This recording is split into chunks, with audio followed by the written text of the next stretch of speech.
Nicola आर्सल जे हिदायतकारीअ में ठहंदड़ film the Dark tower जो पहिरियों ट्रेलर जारी थी वियो आहे। The gunslingers were knights, sworn to protect us from the coming of the dark. Film जी कहानी दुनिया जे ख़ात्मे जी अकासी करे थी, जंहिं में हिकु कारे नस्ल जो शख़्स दुनिया जी बका लाइ डार्क टावर जी ॻोल्हा में ख़तरनाक मिशन ते रवानो थिए थो। Billions of people die. Do they have guns and bullets in your world? You're gonna like Earth a lot. कारे नस्ल जे उन शख़्स जे मिशन दौरान खेसि ख़ौफ़नाक मख़लूक ऐं मुसीबतूं संदसि रस्तो रोकण जी कोशिश कनि थियूं। Your way out of the darkness.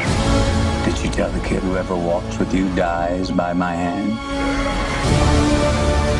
I will kill him for both of us. Film में अद्रेस एल्बा, जैकी हाली, निकोल्स हैमिल्टन समेत ॿिया अदाकार जलवा ॾेखारे रहिया आहिनि। He's like the devil, isn't he?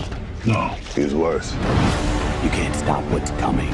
Death always wins. $60 million जी सीड़प सां मुकमल थींदड़ हीअ फिल्म 4 अगस्त ते सिनेमा घरनि में नुमाइश लाइ पेश कई वेंदी।